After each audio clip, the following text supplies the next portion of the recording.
Hello दोस्तों, नमस्कार। स्वागत है आप सभी का सारथी एजुकेटर्स के इस ऑनलाइन प्लेटफॉर्म पर। मैं प्रमोद आप सभी का अभिनंदन करता हूं और आशा करता हूं कि आप सभी बहुत बढ़िया हैं, अच्छे हैं, स्वस्थ हैं। आज की इस क्लास में हम कैलेंडर चैप्टर करने वाले हैं और अगर आपने कैलेंडर चैप्टर के बेसिक्स कर रखे हैं, अच्छे से भी कर रखा है अगर आपने, तो आज की इस क्लास में मैं आपको बहुत सारी नई चीजें सिखाने वाला हूं। और बिल्कुल अगर आपको ये वीडियो अच्छा लगे एट द एंड तक देखिए और इस वीडियो को लाइक करिएगा और शेयर करिएगा। तो चलिए हम शुरू करते हैं फर्स्ट क्वेश्चन से। कहते हैं कि राजू का जन्म जो है वो हुआ 31 अगस्त 1999 को और उमेश जो है उसका जन्म हुआ 779 दिन बाद में। On what date was Umesh born? तो कहते हैं कि अगर हमारे पास उसने बोला कि 31 अगस्त को 1999 में किसका जन्म होता है? राजू का जन्म होता है और उमेश का जन्म इतने दिन बाद होता है। अब आप देखिए जरा, अगर मैं 779 को डिवाइड करूं कैसे, अगर अगला साल हम बात करेंगे तो 2000 होगा, ठीक है, 2000 सन होगा, वो 366 दिन होगा। आई होप कि आपको ये बात पता है कि 2000 सन में 366 दिन क्यों है, क्योंकि आपको लीप ईयर और नॉर्मल ईयर के बीच में डिफरेंस भी पता होगा। ठीक है, तो लीप ईयर जो होता है उसमें 366 दिन होते हैं, ठीक है, और नॉर्मल ईयर होता है जो 365 दिन होते हैं। इसके बीच की जो डिटेल है, कुछ और भी जो डिस्क्रिपेंसीज हैं वो भी मैं डिस्कस करूंगा, ठीक है, लीप ईयर को लेके। तो 2000 प्लस उसके बाद में 365 दिन जो आते हैं वो किस में आते हैं? नॉर्मल ईयर में, तो वो अगला आएगा, ठीक है, जो कि 2001 है। बट अगर मैं यहां से शुरू करूं 31 अगस्त से और 366 दिन पूरे होंगे तो अगले 31 अगस्त 2000 के 31 अगस्त तक 366 दिन पूरे हो जाएंगे। 2001 के 31 अगस्त तक जो है वो फिर से 365 दिन पूरे हो जाएंगे। अब अगर आप इन दोनों को जोड़ें और 379 में से घटाएं तो आपके पास 48 दिन और बचने वाले हैं। अब आप 31 अगस्त पे हैं और अगर आपको बाकी 48 दिन आगे जाना है तो नेक्स्ट जो मंथ रहने वाला है वो कितना रहने वाला है? सितंबर का, ठीक है। सितंबर के महीने में कितने दिन होते हैं आपके? 30 दिन होते हैं, तो सितंबर कंप्लीट हो जाएगा। अब बाकी कितने बच गए? 18 दिन, तो अक्टूबर। तो आपके पास अक्टूबर की 18 डेट्स पे पहुंच जाएंगे हम और 18 अक्टूबर को जो है वो किसका जन्म होने वाला है? उमेश का। तो ये तो था डेट बताने का कॉन्सेप्ट। बट अगर वो आपसे डेट ना पूछ के अगर डे पूछ लेता तो कैसे होता ये क्वेश्चन? अगर मान लो कि आपको बताया होता कि ये वाला जो दिन है जिस दिन राजू का जन्म हुआ वो मंडे है और आपसे पूछता कि 779 दिन बाद उमेश का जन्म हुआ है, उसका जन्मदिन क्या होगा? तो जब भी ऐसा क्वेश्चन आ जाए ना तो एक सिंपल सा फंडा है, इसको मैं आगे भी डिटेल में डिस्कस करने वाला हूं। तो आप क्या करोगे? 779 को किससे डिवाइड करना है हमें? 779 को आप डिवाइड कर दो किससे? 779 को 7 से डिवाइड कर दो। डिवाइड करने के बाद आप देखेंगे कि 2 बाकी बचेगा और ये जो 2 बाकी बचा है ना, इसको मैथ्स की भाषा में तो हम बोलते हैं रिमाइंडर, ठीक है, बाकी शेष। बट कैलेंडर की भाषा में इसको बोलते हैं ओड डे, ओड डेज। तो जितने ओड डेज बचते हैं ना उतने आगे चले जाओ। तो अगर आप मंडे से 2 दिन आगे जाओगे तो ट्यूसडे, वेडनेसडे। तो ये सिंपल सा फंडा है कि आपको जब भी कोई बोले कि इतने दिन बाद कौन सा दिन आएगा तो उस नंबर को आप 7 से डिवाइड करिए, जितना बाकी बचता है उसको जो है वो हमारे दिए हुए दिन से, मतलब जो रेफरेंस डे होता है उससे आगे चले जाइए, आपको पता चल जाएगा कि वो कौन सा दिन रहने वाला है। आई होप कि आपको ये बात क्लियर हुई होगी। नेक्स्ट, तो कुछ पॉइंटर्स हैं, हम इनको डिस्कस करते हैं। मैं थोड़ा डिटेल बताता हूं इनके बारे में। पहला पॉइंट क्या कह रहा है? देखिए, पहला पॉइंट कह रहा है कि first and last day of a normal year is always same. ये क्या कहता है?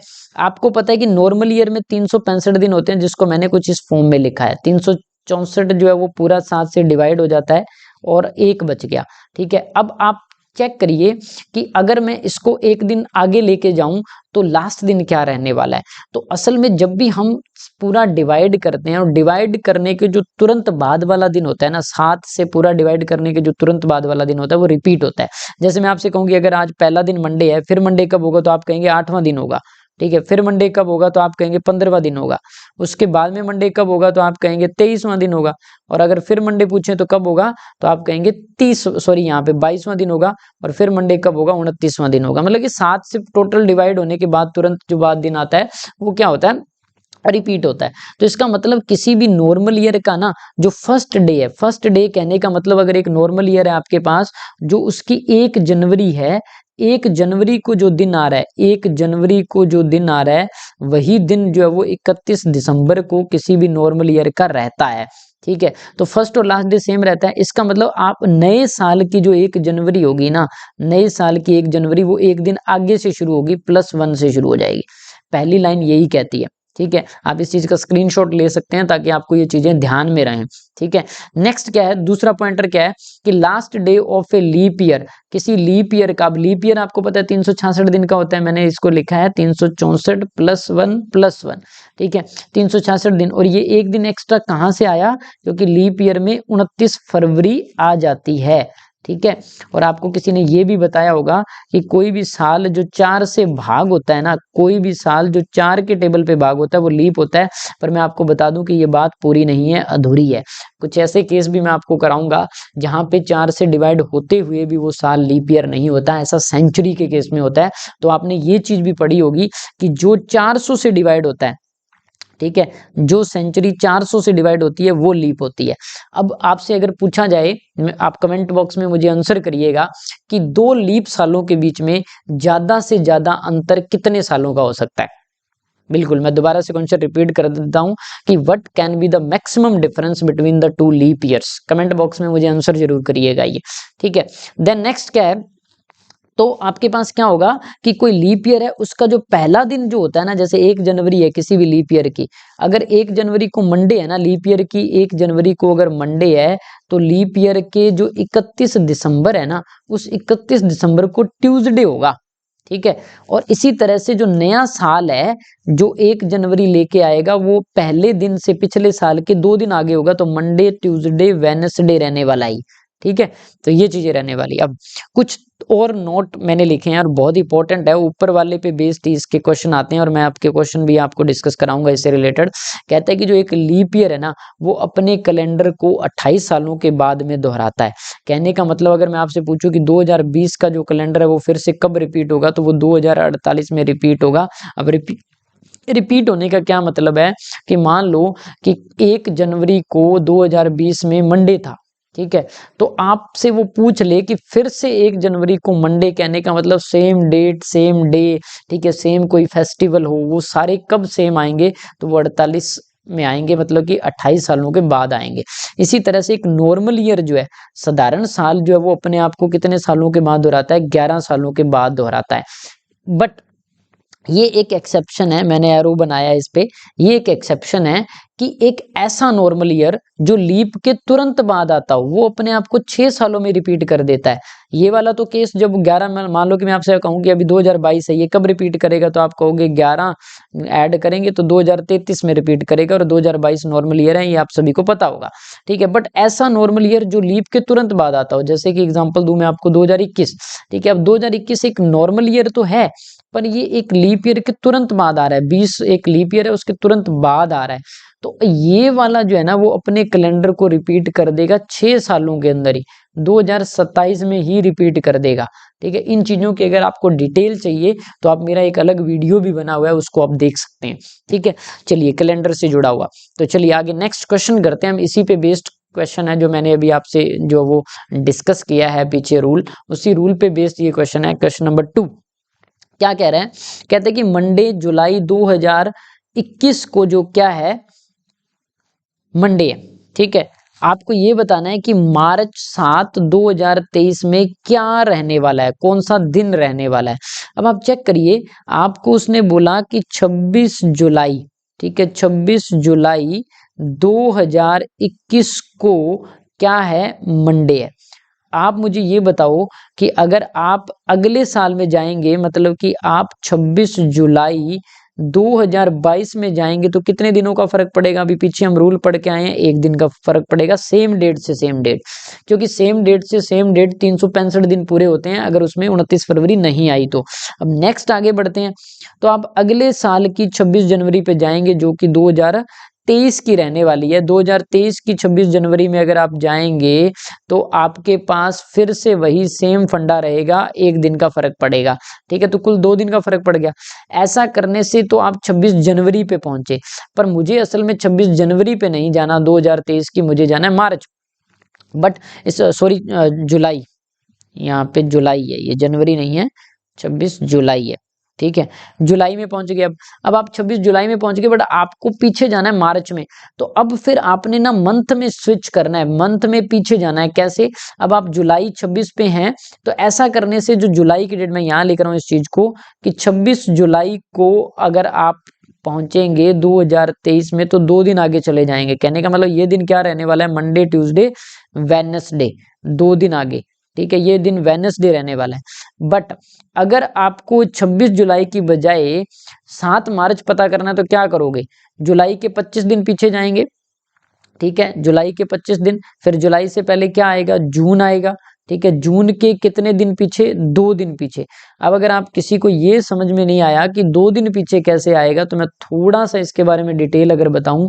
जो आपके पास मंथ होते हैं ना, वो 3 तरह के होते हैं। मंथ में जहाँ तो 28 दिन होते हैं, 29 दिन होते हैं। ये कौन सा मंथ होता है? फरवरी का। ठीक है, और उसके अलावा 30 दिन वाले 4 मंथ होते हैं, आप सभी को पता होना चाहिए। अप्रैल है, उसके अलावा कौन सा महीना है? जून है, उसके अलावा कौन सा महीना है? सितंबर है, और उसके अलावा कौन सा महीना है? नवंबर है। ठीक है, ये 4 महीने ऐसे हैं जिसके अंदर 30 दिन होते हैं। मतलब याद रखने का तरीका अगर मैं बताऊं, तो 4 और 2 6, चौथा महीना 6वां महीना 9 और 2 11, 9 2 11। ये 6 महीने, 4 महीने ऐसे हैं जिसमें 30 दिन होते हैं। फिर 31 के जो बाकी बच गए वो 7 महीने होते हैं। ठीक है, अब अगर मैं आपको ये बता दूं कि मैं इसमें क्यों ओड डे का कॉन्सेप्ट लगा रहा हूं। अगर 29 दिन की कोई भी जो वो डेट है और कोई भी महीना है, अगर 29 दिन की फरवरी है, तो उसमें ओड डे 0 ही बचते हैं। कहने का मतलब कोई फर्क नहीं पड़ेगा। मैंने आपको बताया था कि 7 के टेबल में अगर पूरा डिवाइड हो जाए तो कोई फर्क नहीं पड़ता उसका। 29 का अगर महीना है ना, तो उसमें ओड डे 1 होगा। ठीक है, अगर 30 का महीना है तो उसमें ओड डे 2 हो जाएंगे। 28 से डिवाइड पूरा हो गया। ठीक है, 28 पूरा डिवाइड हो गया 7 से, और 30 वाले महीने में 3 ओड डे होंगे। तो अब अगर मैं इसमें पीछे जाऊंगा, तो मैं 25 जुलाई के 25 दिनों को जो मैं क्या लिख सकता हूं? मैं -4 भी लिख सकता हूं। मतलब कि 7 के टेबल पे पूरा डिवाइड हो गया 21, तो बाकी बच गया 4। और जून के कितने बच गए? 2। आप और पीछे जाओगे तो आपके पास क्या आएगा? मई आएगा। ठीक है, मई के कितने बच गए? मई के आपके पास बच गए 3, 31 का महीना होता है। अप्रैल अभी मैं आपको लिख के दिखा के आया हूं, अप्रैल के कितने बच जाएंगे? 2। और आपको जाना है मार्च 7। अब मार्च जो है वो 31 का होता है। अगर 7 मार्च से आगे के दिन देखूं, तो मार्च के कितने दिन है? 23 और 1 24, और एक ना आप 7 को भी गिनोगे तो 25 दिन हो गए मार्च के भी। तो मार्च के 25 दिनों को हम कैसे रिप्रेजेंट कर सकते हैं? मार्च के 25 दिनों को हम रिप्रेजेंट कर सकते हैं -4 से। तो 4 ये खत्म, 3 ये, 4 3 7 खत्म।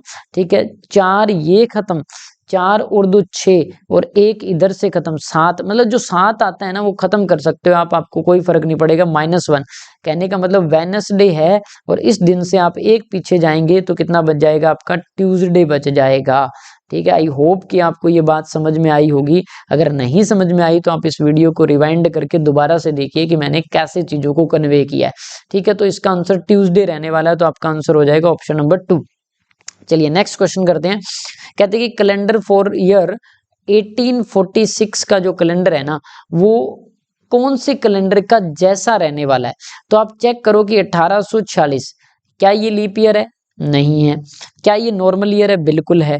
क्या ये normal year after leap year है? नहीं है। तो मैंने आपको 3 रूल कराए थे, तो पहला रूल नहीं लग रहा, दूसरा लग रहा है, तीसरा नहीं लग रहा। और दूसरे रूल में मैंने आपको, आप पीछे देख सकते हैं, मैंने आपको दिखाया था ये वाला। तो दूसरा रूल लग रहा है, नॉर्मल ईयर है तो वो अपने कैलेंडर को 11 सालों के बाद दोहराता है। तो इसका मतलब ये 1846 अपने आप को 11 सालों के बाद दोहराएगा। तो कब दोहराएगा? 1857 क्रांति वाले साल में।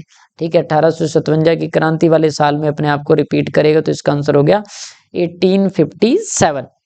नेक्स्ट है द ईयर नेक्स्ट टू 1990, मतलब कि 1990 के नेक्स्ट कौन सा होगा? नॉर्मल ईयर है, 11 सालों के बाद होगा, तो 2001 में ऐसा होगा। और आप शॉक्ड हैं कि कोई ऑप्शन ऐसा नहीं है। ठीक है, तो आप क्या कहेंगे कि ऑप्शंस गलत हैं? जी नहीं, बिल्कुल ये क्वेश्चन बिल्कुल सही है, पर ये ऑप्शन नहीं है। तो बिल्कुल जो 3 रूल मैंने पीछे कराए हैं ना, वो लगते हैं, उसमें कोई शक नहीं है। बट आप एक बात ध्यान रखिएगा कि ये हमेशा ऐसा आपने रट्टा नहीं मारना, हमेशा इस चीज को लेके नहीं चलना। कई बार हमें ऑप्शन से भी ये देखना होता है कि कौन सा साल रिपीट हो जाता है। उसके लिए फिर आपको बेसिक रूल लगाना है। बेसिक रूल क्या था कि जब भी एक नॉर्मल ईयर क्रॉस करते हैं, जब भी एक नॉर्मल ईयर क्रॉस करते हैं तो 1 दिन का फर्क पड़ता है, और जब भी एक लीप ईयर क्रॉस करते हैं तो 2 दिन का फर्क पड़ता है। ठीक है, तो अगर आप 1990 में हैं और आप 91 में जाने वाले हैं तो 1 दिन का फर्क पड़ेगा। अगर आप 91 में जाएंगे तो 1 दिन का फर्क पड़ेगा। अब आप 91 से अगर 92 में जाने वाले हैं तो 2 दिन का फर्क पड़ेगा। क्यों? क्योंकि ये 92 लीप ईयर है। ठीक है, ये 92 लीप ईयर है। अब 92 से अगर 93 में जाएंगे तो आपके पास कितने का फर्क पड़ेगा? 1 दिन का। 93 से अगर आप 94 में जाएंगे तो 1 दिन का फर्क पड़ेगा। 94 से आप अगर 95 में जाएंगे तो 1 दिन का फर्क पड़ेगा। तो कितने दिन हो गए? 1 2 3 4 5 6। और 95 से आप 96 में जाएंगे तो 1 दिन का फर्क पड़ेगा, 2 का नहीं पड़ेगा। हम अक्सर ये गलती करते हैं। क्यों? क्योंकि ये डेट जो है ना, वो हो सकता है ऐसी डेट हो जो 28 फरवरी से पहले की हो। तो उस वजह से आप यहाँ पे भी ध्यान रखना, ये 2 आप यहाँ ना लगा के आप 2 यहाँ लगाएंगे तो ज्यादा बेटर है। क्यों? क्योंकि अगर ये जो डेट इसने मेंशन करी, क्योंकि इसने डेट मेंशन नहीं करी, उसने जस्ट ईयर मेंशन किया, पर वो कुछ ऐसी डेट कंसीडर करके चल रहा है जो कि 28 फरवरी से पहले की है। और अगर 28 फरवरी नहीं आई तो जो 1996 है वो लीप नहीं होगा। ठीक है, तो वो नॉर्मल में ही काउंट होगा, मतलब कि 28 फरवरी से पहले की डेट में। और जैसे ही आप 28 फरवरी क्रॉस कर जाओगे, 29 फरवरी या फिर उसके आगे की डेट कवर कर जाओगे तो उसको लीप मानना होगा। तो इसलिए ये 7 कंप्लीट हो गए, और जहां 7 का टेबल कंप्लीट हो जाता है ना, वहां रिपीट हो जाता है। तो ये साल 96 में रिपीट होने वाला है। तो एग्जैक्टली ये 96 में रिपीट हो जाएगा। तो आपको इस बात को ध्यान में रखना है, रटना नहीं है। 28 11 और 6 वाला रूल हमेशा लगता है, पर आपको इस बात को भी ध्यान में रखना है। चलिए नेक्स्ट हम बात करते हैं। 6 नवंबर को ट्यूसडे था, then what was the date on the third Wednesday of the previous month. पिछले मंथ के तीसरे वेडनेसडे को कौन सी डेट होगी? अब आप मुझे ये बताइए कि अगर 7 नवंबर की बात करूं मैं, यहाँ पे 6 नवंबर आपको दे रखा है, तो 7 नवंबर को क्या होगा? वेडनेसडे होगा कि नहीं होगा? और आपको मैंने ये बताया कि हर 7 दिन के बाद जो वो डे रिपीट होता है। अगर मैं बात करूं पिछले महीने की, तो इसका पिछला जो महीना रहा होगा अगस्त सितंबर अक्टूबर रहा होगा। ठीक है, अक्टूबर का महीना 31 का होगा, है ना? तो 31 अक्टूबर को भी वेडनेसडे होगा, और उसमें 7 जोड़ूंगा तभी अगले 7 नवंबर को होगा। अब आप इसको पीछे ले जाओ और आपको पता चल जाएगा कि पिछले महीने का तीसरा जो बुधवार है वो कब रहा होगा। तो अगर मैं इसको और पीछे लेके जाऊंगा तो आपके पास ये क्या आने वाला है? 24, है ना? 24 आने वाला है। 24 अक्टूबर को भी वेडनेसडे रहा होगा। ठीक है, और पीछे मैं लेके जाऊं तो 17 अक्टूबर को भी वेडनेसडे रहा होगा इस मंथ में। ठीक है, और पीछे लेके जाऊं तो 10 अक्टूबर को भी वेडनेसडे रहा होगा इस मंथ में, जो कि आपका अक्टूबर का महीना है। और अगर और पीछे लेके जाएं तो 3 अक्टूबर को भी वेडनेसडे ही रहा होगा इस मंथ में। इस कॉन्सेप्ट से जुड़े हुए कुछ और चीजें भी मैं आपको कराऊंगा कि जैसे किसी महीने में 5 जो है वो बुधवार आ रहे हैं, तो उस महीने का पहला दिन क्या हो सकता है, आखिरी दिन क्या हो सकता है। ये चीज आपको आती है कि नहीं आती? आप ये मुझे कमेंट बॉक्स में लिख के जरूर बताइएगा। अगर नहीं आती ये वाली चीज कि ये कैसे निकालना होता है, कि कोई महीना आपको दिया है, उस महीने में आपको बोला गया कि 5 बुधवार है, तो उस महीने का पहला दिन क्या होगा, आखिरी दिन क्या होगा? तो इसका एग्जैक्ट आंसर है 17। तो नेक्स्ट हम क्वेश्चन पे बढ़ते हैं। बहुत ही इंपॉर्टेंट क्वेश्चन है भाई, बहुत ज्यादा इंपॉर्टेंट क्वेश्चन है। और इस क्वेश्चन से रिलेटेड जो कॉन्सेप्ट हैं वो अगर आपको आते हैं तो मैं समझता हूँ कि आपने बहुत अच्छे लेवल पे कैलेंडर कर रखा है। अगर नहीं आते तो मैं इन चीजों को क्लियर करने वाला हूँ। यहाँ पे आप ध्यान से देखिएगा, ठीक है? उसको मैं क्लियर करूंगा कि क्या चीजें जो है वो इससे रिलेटेड रहती हैं। ठीक है, तो मैंने पहले एक टेबल बनाया, उस टेबल से पहले मैं क्वेश्चन पढ़ता हूँ कि what is the beginning and end of the 34th century, 34वीं सेंचुरी। अब पहला ना, सबसे पहला क्वेश्चन मेरा यही रहता है बच्चे से कि 34वीं सेंचुरी का पहला दिन क्या होगा। तो अक्सर ना बच्चे बोलते हैं 3401, बिल्कुल नहीं, ये गलत है।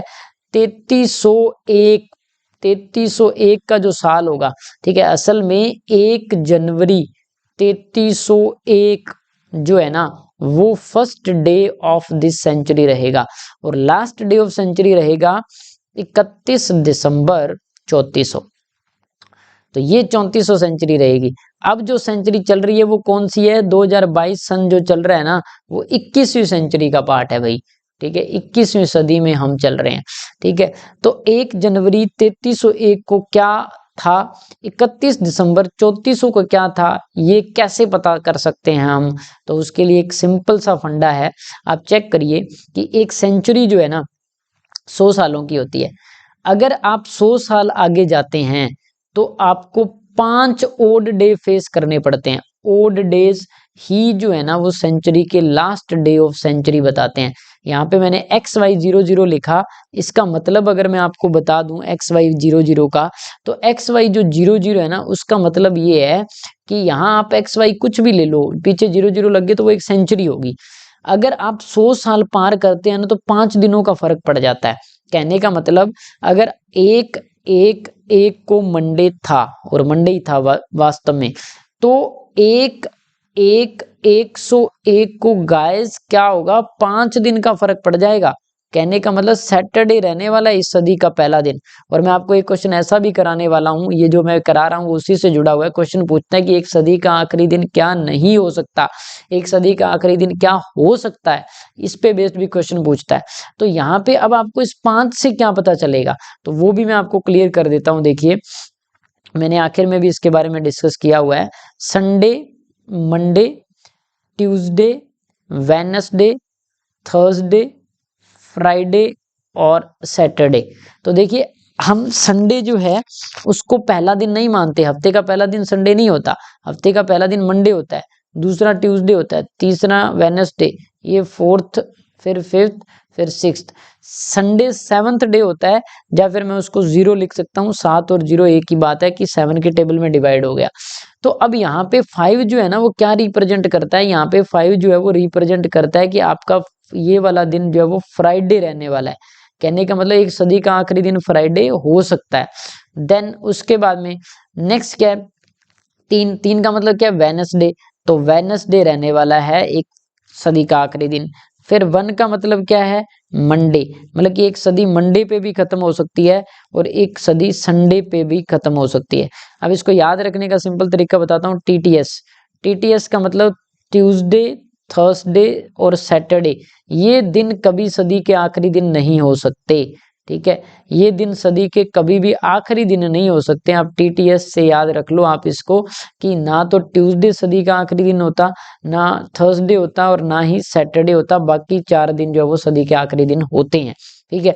तो अब अगर मैं पहले ऑप्शन देखूं तो ये सारे पहले ऑप्शन जो है वो सदी के अगर आखिरी ये हैं तो पहले दिन इनसे एक एक आगे होंगे, ये बात आप ध्यान में रखिएगा, ठीक है। अब उसके बाद में उसने बोला कि 34वीं सदी है तो उसका ये वाला दिन क्या रहने वाला है, ये वाला दिन बहुत ही इंपॉर्टेंट क्वेश्चन है गाइस, ठीक है। बहुत बार हमें इस चीज का पता भी नहीं होता, ठीक है दोस्तों, इस चीज का हमें पता भी नहीं होता कि हम इसको कैसे निकालने वाले हैं, ठीक है। और ये चीज मोस्ट ऑफ द स्टूडेंट्स को शायद नहीं आती होगी, ठीक है, आई होप, तो मैं इनको क्लियर करने की कोशिश करूंगा। देखिए क्या है, अब ना असल में जैसे मैंने बताया 400 सालों में 0 दिन का फर्क पड़ता है, तो इसी तरह से 400 के टेबल में अगर मैं आगे बढ़ूंगा तो 3200 तक ना 0 का ही फर्क पड़ेगा, मतलब कि 3200 तक यही फर्क पड़ेगा, क्योंकि एक सदी का पहला दिन मंडे होता है, उसके अकॉर्डिंग जो है वो इस 3201 का जो पहला दिन है ना, 3201 का पहला दिन वो मंडे ही रहने वाला है, 3201 का पहला दिन मंडे रहने वाला है। इसका मतलब 3300 का जो आखिरी दिन होगा, मतलब कि 31 दिसंबर जो 3300 होगा ना वो क्या रहने वाला है, आपका फ्राइडे रहने वाला है, ठीक है। अगर वो फ्राइडे हुआ तो 3301 क्या होगा, 3301 जो है वो आपका क्या रहने वाला है, सैटरडे रहने वाला है दोस्तों। तो शनिवार इसका आंसर रहने वाला है। तो अब शनिवार वाला ऑप्शन एक ही है, ठीक है। फिर आप ना आगे मैं बता नहीं रहा हूं यहाँ पे, अभी 100 सालों में आगे फर्क पड़ता है कितने दिनों का, 3 दिनों का। तो सैटरडे, ठीक है, पर 5 दिनों का। तो आप ना 5 दिनों का वैसे आगे बढ़ जाता है वो, अगर पूरे 100 साल क्रॉस करने पर। हमें तो उसका आखिरी दिन पता करना है, तो यहाँ 4 दिन का आप गैप ले लोगे। और वैसे लेने की जरूरत नहीं है क्योंकि शनिवार वाला एक ही ऑप्शन है, तो इसका आंसर सैटरडे रहने वाला है। ठीक है, अगर मैं यही आपसे पूछ लेता कि अगर 3301 का सैटरडे आ गया 1 तारीख को, तो 3401 का क्या आएगा, तो आप निकाल सकते हो। 5 दिन आगे जाओगे, ठीक है, तो 5 दिन आगे जाओगे तो आपका उसी हिसाब से Sunday, Monday, Tuesday, Wednesday, Thursday आ जाएगा। बट हमें ना आखिरी दिन पता करना है, कौन सा, 34वां दिन पूरा पता करना है। 34 का 31 दिसंबर पता करना है, तो आपका ये थर्सडे नहीं बल्कि वेडनेसडे रहने वाला है। ठीक है, आई होप कि आपको ये बात समझ में आई होगी। तो आप प्लीज जो है वो इस चीज को अपने कंसिडरेशन में लीजिएगा और इस टेबल को थोड़ा ध्यान से समझिएगा कि मैंने कैसे बातों को डिलीवर किया है। ठीक है, तो आपको मैं एक क्वेश्चन देता हूं, आप उसका मुझे आंसर कमेंट बॉक्स में बताइएगा कि starting and ending day of the 13th of century, 13वीं सदी का। अब 13वीं सदी का पहला और आखिरी दिन मैं आपको बता देता हूं। 13वीं सदी का पहला दिन जो होगा वो 1201 होगा, 1/1/1201 होगा। और आखिरी दिन जो है वो 31/12/1300 होगा। तो ये 13वीं सदी है। ठीक है, तो गाइज इसका पहला और आखिरी दिन आपको बताना है, तो आप मुझे कमेंट बॉक्स में इसका आंसर करिएगा। ठीक है, चलिए नेक्स्ट। कहता है कि for a certain month the dates of the 3 of the Sunday are even. एक महीना है, उसमें संडे की जो 3 डेट है ना वो इवन है। Then the 15th of the month, 15 को क्या दिन पड़ने वाला है। अब आपको मैं अगर बता दूं ना, अगर किसी महीने में 4 दिन है, देखो 4 दिन है अगर किसी महीने में, तो उसकी ना एक डेट इवन होती है, दूसरी ओड होती है, फिर इवन होती है, फिर ओड होती है। अगर 4 ही दिन है ना, तो एक ओड एक इवन होगी, मतलब 3 इवन होना तो संभव नहीं है। तो इसका मतलब 5 दिन होंगे संडे, 5 संडे होंगे तभी इवन होगा। और 5 संडे कब होते हैं, इसका क्वेश्चन मैंने आपसे पीछे पूछा था। अगर आपको आता है तो बहुत अच्छी बात है, नहीं आता तो आप कमेंट बॉक्स में लिखिए, मैं अगली वीडियो में इस चीज को डिस्कस कर दूंगा। ये क्वेश्चन भी कई बार पूछा जाता है, 5 दिनों वाला। ठीक है, कब कब 5 दिन जो है वो एक मंथ में पॉसिबल रहते हैं। ठीक है, अब आप ना मुझे ये बताइए कि मैं क्या डेट लेके चलूं। अब 1 तारीख लेके चलूंगा संडे को तो ओड नहीं होगी, वो ओड होगी, इवन नहीं होगी। तो मैं 2 से लेके चलता हूँ कि 2 को संडे है, तो फिर नेक्स्ट संडे जो कितने को रहेगा, 7 दिन बाद, मतलब 9 को रहेगा। ठीक है, 9 को रहेगा। उससे अगला जो है वो कब रहेगा, 16 को रहेगा। उससे अगला जो है वो कब रहेगा आपका, 23 को रहेगा। और उससे अगला कब रहेगा आपका, 30 का रहेगा।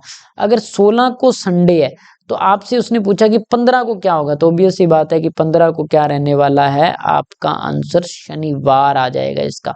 तो सैटरडे रहने वाला है दोस्तों, तो इसका आंसर क्या आ गया, शनिवार। ठीक है, तो नेक्स्ट क्वेश्चन करते हैं हम।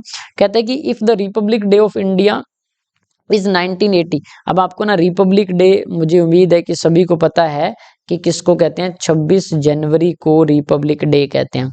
26 जनवरी 1980 जो है वो एक रिपब्लिक डे कहलाता है। और उस दिन कहते हैं कि शनिवार था, उस दिन क्या था, सैटरडे था। अब कहते हैं कि एक्स का जन्म जो है वो मार्च 3 1980 को हुआ। एक्स कोई लड़का है, उसका जन्म जो है वो 3 मार्च 1980 को हुआ। और वाई का जन्मदिन जो है 4 दिन, जो वो वाई जो है ना 4 डे ओल्डर है टू एक्स, से बड़ा है। अब ना अक्सर यहाँ क्या गलती क्या करते हैं स्टूडेंट्स, मैं वो डिस्कस करने जा रहा हूँ यहाँ पे। अगर आपके पास 3 मार्च को एक्स का जन्म हुआ, मार्च का जन्म 3 एक्स का जन्म 3 मार्च 1980 को हुआ, एक्स का जन्म, ठीक है, और वाई उससे बड़ा है, तो अक्सर स्टूडेंट पता है क्या करते हैं, आगे ले जाते हैं, बड़ा मतलब 7 मार्च, और क्वेश्चन गलत हो जाता है। भाई ये गलती नहीं करनी आपने। जो 7 मार्च को जन्मा वो बाद में जन्मा, वो बड़ा कैसे हो गया, तो छोटा है वो। अब बड़ा कौन सा होगा, जो इससे पहले जन्मा होगा। और अगर 1980 है, तो आपको ये भी पता होगा कि 1980 में क्या रहेगी आपकी, क्या रहेगी गाइस, फरवरी भी रहेगी। तो अगर मैं आपसे पूछूं कि उसका जन्मदिन 29 फरवरी को होगा कि 28 फरवरी को होगा, अगर ये बात मुझे पता करनी हो, तो वो 4 दिनों का गैप ध्यान में रखना है मुझे।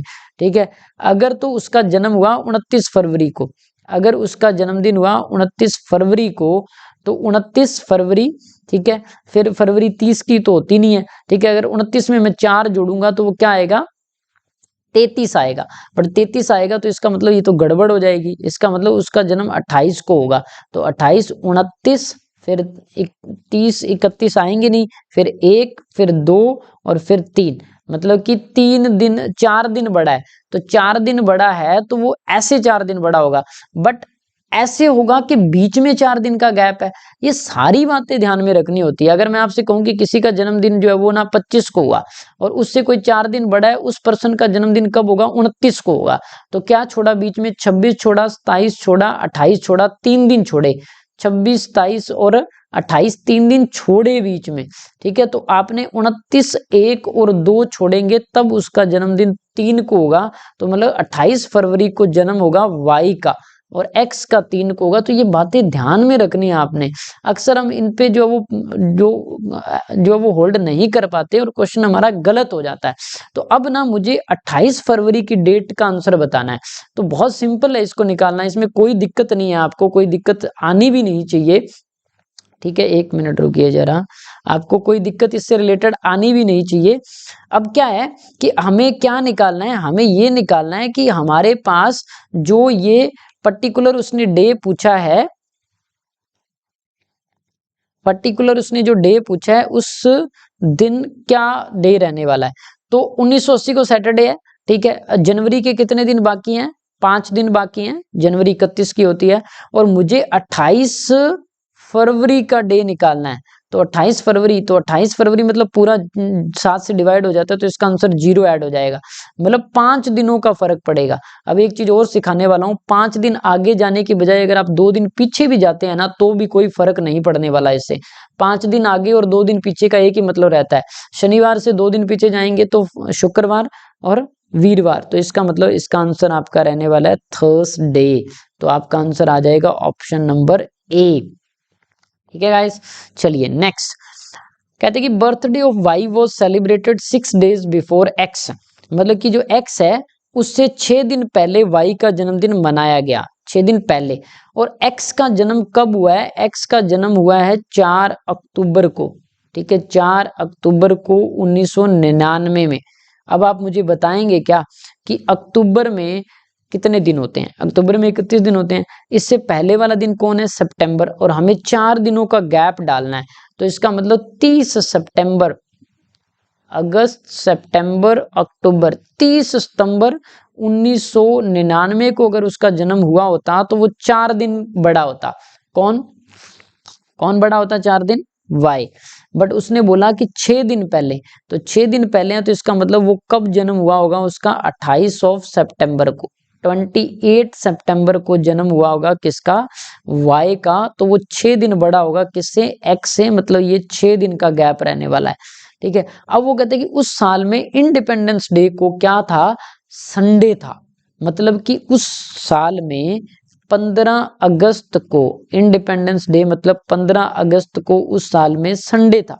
अब आपको मैं पूछूं अगस्त के कितने दिन? तो अगस्त के टोटल 16 दिन है।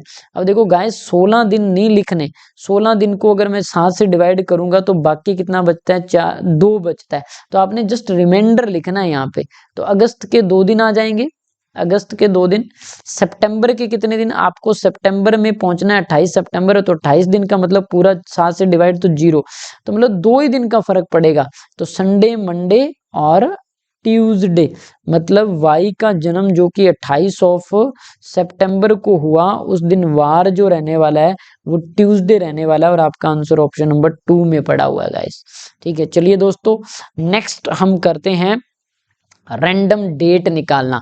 अब रैंडम डेट निकालने के लिए आखिरी क्वेश्चन है आज का, और इससे जुड़े हुए और क्वेश्चन जो रिलेटेड क्वेश्चन है इस आखिरी टाइप से वो मैं नेक्स्ट वीडियो में डिस्कस करूंगा, ठीक है। तो आप इस चीज को ना थोड़ा सा ध्यान से समझिएगा। जब भी ना आपसे कोई रैंडम डेट पूछे, जैसे उसने पूछी है 26 जनवरी, ठीक है, 26 जनवरी 1821 को क्या था?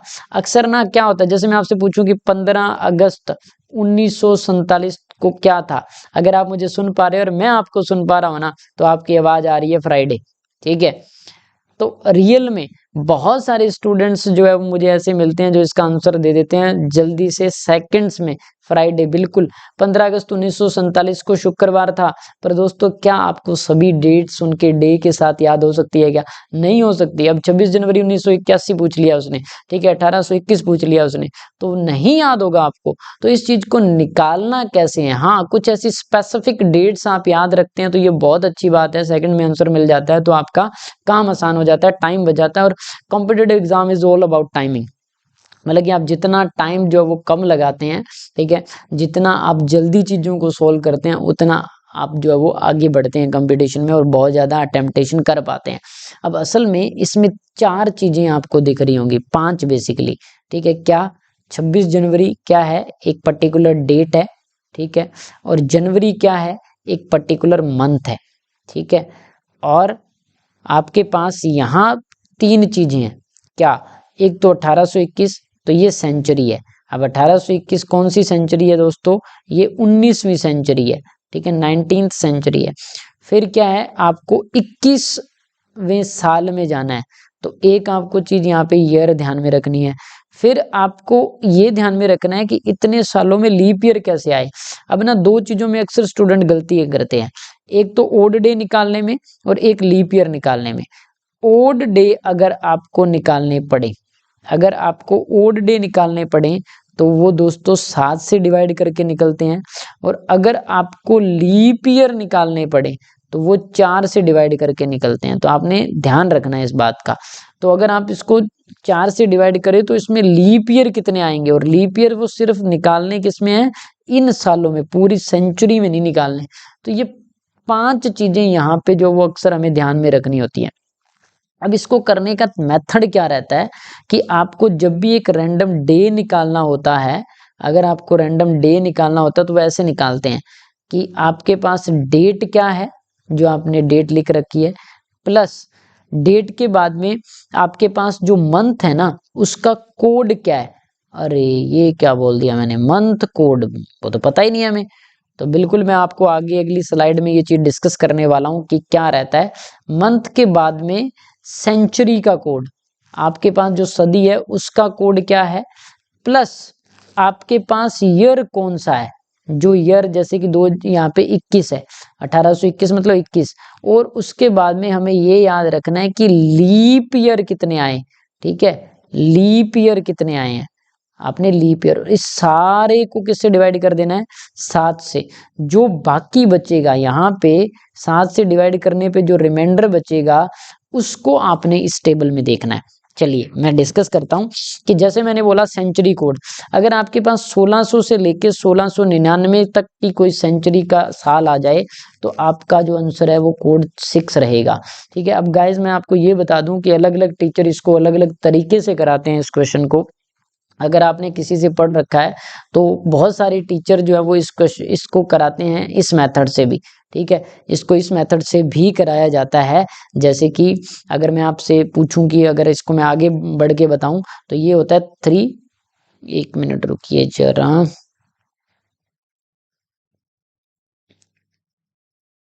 चलिए देखिए क्या है, कैसे कराते हैं इसको। ये भी लिखाते हैं कि यहाँ से 1700 से शुरू कराते हैं और इसका कोड लिखाते हैं 3, इसका कोड लिखाते हैं 1, इसका कोड लिखाते हैं आपके पास 6 और इसका कोड लिखाते हैं 5। तो 31 पैंट से भी बहुत सारे जो टीचर इस चीज को कराते हैं, तो आप ध्यान रखिएगा, आप इससे भी कर सकते हैं, कोई बात नहीं है, पर मैं इसको ऐसे कराता हूँ। 1600 से 6 कैसे याद रहेगा, क्योंकि 1600 में 6 आया तो ये 6, आगे 1799 तक जो वो 4 रहता है, 1800 से 1899 तक 2 रहता है, ठीक है, और 1900 से 1999 0। अब आगे स्टूडेंट पूछते हैं कि आगे कैसे करेंगे, तो बिल्कुल कोई दिक्कत नहीं है। जब आप 2000 से ऊपर का भी कोई साल देखेंगे, 2000 से 2099, तो उसका कोड रहेगा 6। तो आप इसको 4206 भी कह सकते हो, या फिर जैसे मैं बोलता हूँ 6420, ठीक है, 6 -2 -2 -2, आसान रहता है ये याद करना ऐसे, ठीक है। तो आपने सेंचुरी का कोड यहां से उठाना है। मंथ का कोड कैसे उठाना है? जनवरी का 0। अब इसमें भी ना कुछ टीचर ऐसे कराते हैं 144, ठीक है, उसके बाद में 025, ठीक है, उसके बाद में 036, ठीक है, और फिर 146। कोई दिक्कत नहीं है, आप इससे भी कर सकते हैं, इस मेथड से भी कर सकते हैं, पर उसमें ना वहां पे जो टीचर आपको लिखवाएंगे वो ना संडे को जो है वो ना 0 नहीं लिखवाएंगे, संडे को 1 लिखवाएंगे। ठीक है, तो ये चीजें आपने ध्यान रखनी है, तो इसको कंफ्यूज नहीं करना, मिक्स नहीं करना है इस चीज को। तो मैं इसको कराता हूँ 033 614 625 और 035 से। तो आप इसको ऐसे याद रखना। ठीक है, तो एक बार इस चीज को ध्यान में ही रखना है और इसका यूज करना है वहां पे। जैसे ही आपके पास एट द एंड 7 से डिवाइड करने के बाद रिमाइंडर बचेगा, उसको आपने देखना है इस वाले कैलेंडर में। इस वाले में अगर सपोज करो 2 बच गया, तो आपका आंसर 2 बचने पर आंसर क्या आ जाएगा, ट्यूसडे आंसर आ जाएगा। तो चलिए हम इस क्वेश्चन को करते हैं दोबारा से। डेट क्या है यहाँ पे, 26 जनवरी। 26 जनवरी है तो मैंने 26 लिख दिया। जनवरी का कोड, मंथ कोड, ठीक है, मंथ का कोड वहां आप पीछे देखेंगे तो 0 जनवरी का। ठीक है, और सेंचुरी का कोड, सेंचुरी कौन सी है, 1800 वाली। तो आप देख सकते हैं यहाँ से 1800 ऊपर वाली का कोड क्या लेना है आपने, 2 लेना है। चलिए, तो 2 लेना है, तो यहाँ पे आ गया 2। ईयर कौन सा है, 21वां। और ईयर में लीप ईयर कितने आए, अगर आप इसको 4 से डिवाइड करोगे 21 से, तो 4 5 20, 5 लीप ईयर आएंगे। अब मैं आपको बता दूं, आप ना 2 चीजें कर सकते हो। अब इसको ना आप करो जोड़ और 7 से डिवाइड करो, ये कर सकते हो। अदरवाइज मैं इसका एक शॉर्ट ट्रिक सिखाता होता हूँ कि आपने कुछ नहीं करना, आपने ना पहले से इसको 7 के टेबल पे खत्म कर लेना है। अगर 26 को 7 के टेबल पे खत्म करेंगे तो 5 बाकी बचेगा। ठीक है, 0 0 ही हो गया, ये 2 बाकी बचेगा। 21 को आप अगर करोगे तो 0 ही बच गया, 21 0 ही हो जाएगा, 7 के टेबल पे आता है, और 5 बच गया। तो जरूरत नहीं है आपको 7 से डिवाइड करने की या टोटल इसको जोड़ने की। जोड़ के करोगे तो और लेंथी हो जाएगा। तो 5 और 2 7 खत्म, बचा क्या, +5। तो आपके पास +5 का अगर कोड देखेंगे तो यहाँ पे 5 का कोड क्या है, फ्राइडे। तो इसका मतलब आपका आंसर क्या रहने वाला है, फ्राइडे आंसर रहने वाला है। मतलब कि उस दिन भी फ्राइडे था, जैसे मैंने 15 अगस्त 1947 को फ्राइडे बताया, आप इसको कन्फर्म भी कर सकते हैं 15 अगस्त 1947 को। तो ये आंसर आपका फ्राइडे रहने वाला है। तो आई होप कि आपको चीजें समझ में आई होगी। आप इस चीज का भी स्क्रीनशॉट ले सकते हैं। तो मैंने चीजें जो वो कॉन्सेप्ट्स के साथ भी डिस्कस करी हैं। ठीक है, आई होप कि मेरी स्पीड सही थी। अगर आपको ये वीडियो अच्छा लगा तो आप लाइक करिए, और नेक्स्ट जो मैंने चीजें पूछी उनको कमेंट बॉक्स में लिखिएगा भी जरूर। मैं इन्हीं कॉन्सेप्ट्स को आगे लेके बढ़ूंगा। कुछ कुछ कन्फ्यूजन्स आपको शायद रही होंगी, वो सारी कन्फ्यूजन मैं आपकी नेक्स्ट वीडियो में जो वो कंप्लीट करने वाला हूँ, क्लियर करने वाला हूँ। तब तक के लिए नमस्कार, मिलते हैं अगली वीडियो में।